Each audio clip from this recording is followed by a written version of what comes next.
अस्सलामुअलैकुम। काफ़ी दिनों के बाद अज़कार न्यूज़ से मैं फिर आपकी खिदमत में हाज़िर हूँ। बड़ा एक सेंसिटिव इशू था जिस पे मैं बात करना चाह रहा था।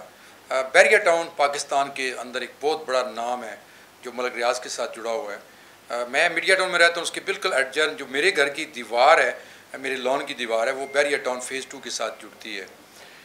उसके अंदर एक सिविक सेंटर है। सिविक सेंटर इस वक्त बिलीव मी कि जो यूरोपियन कंट्रीज़ के अंदर एक रेड लाइट एरिया होता है वो बन चुका है। फ़र्क सिर्फ इतना है कि वो वहाँ पे जो रेड लाइट एरियाज़ होते हैं वो लीगल होते हैं, वो गवर्नमेंट की परमिशन से होते हैं, और वहाँ पे जो सेक्स वर्कर काम कर रही होती हैं या कर रहे होते हैं वो बाकायदा टैक्स देते हैं।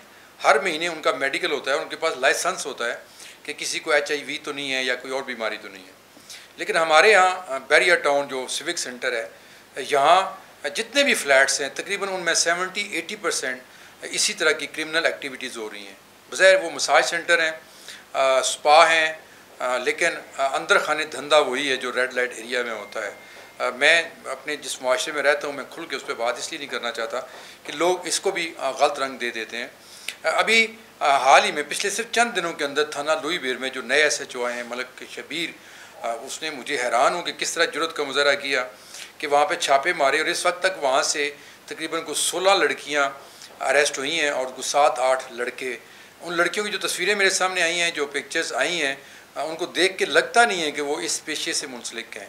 मतलब देखने में बड़ी वो मॉड स्कर्ट जीन्स पहनी हुई हैं, शर्ट्स पहनी हुई हैं और बड़ी मॉडर्न लगती हैं वो, और वो इस धंधे में मुलव्वस हैं। ये तो वो हैं जो पकड़ी गई हैं। इसके अलावा जो मैंने अपने ज़राए से मालूम किया है, वहाँ सिविक सेंटर के अंदर सैकड़ों की तादाद में ऐसी लड़कियाँ हैं जिनको उनके जो आगे कॉन्ट्रैक्टर हैं, कॉन्ट्रैक्टर मैं इसलिए कह रहा हूँ कि ये उनके माँ बाप या बहन भाइयों के साथ जो उनके बड़े होते हैं उनके साथ बाकायदा कॉन्ट्रैक्ट करके उनको ले आते हैं। ज़्यादा तादाद ऐसी लड़कियों की जंग से, शोरकोट से, फैसलाबाद, गुजरांवाला, अंदरूनी पंजाब और ये KPK से भी कुछ हैं, वहाँ से लाई जाती हैं।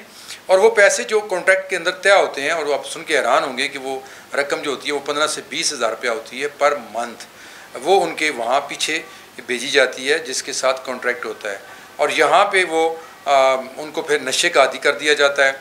उनको सिगरेट, आइस और कोकीन और शराब उसकी पे लगा दिया जाता है, क्योंकि उनका कोई टाइम नहीं है, उनकी कोई टाइमिंग नहीं है। उनका जो भी उनकी जो वर्क है, जो जॉब है, उसको उन्होंने हर हाल में करना है। वो रातों को बुक होती हैं पार्टीज़ के लिए भी और डांस के लिए भी, और मुख्तलिफ़ जगहों पे भी लोग ले जाते हैं। और वहाँ भी उनके अंदर भी मुझे पता चला है कि इसी तरह बने हुए कमरे बने हुए हैं। मैंने पुलिस से भी पूछा तो उन्होंने बताया कि केबिन बने हुए हैं छोटे छोटे, तो वहाँ पे ये इस तरह का मकरूह धंधा जो है वो हो रहा है।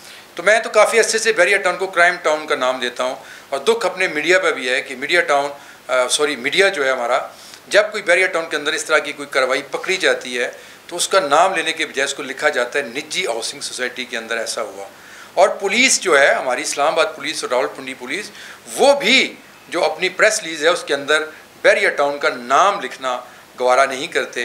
क्यों? ये आपको भी पता है, सबको पता है, क्योंकि वो वहाँ से करोड़ों रुपए के इश्तहारात जाते हैं चैनल्स को, अखबारात को, इसलिए वहाँ से ये डायरेक्शंस हैं जी कि उनका नाम ना लिया जाए।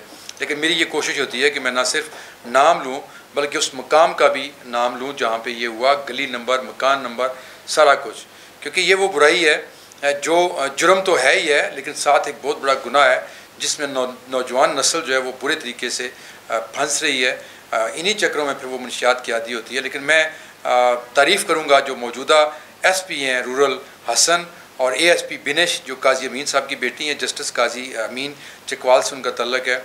उन्होंने बड़ा सख्त इस पर नोटिस लिया है। मेरी उनसे बात भी हुई है बिनेश से, तो उन्होंने कहा कि मैं तो इसको जहाज समझ के करूँगी और मैं इसको किसी सूरत नहीं छोड़ूंगी।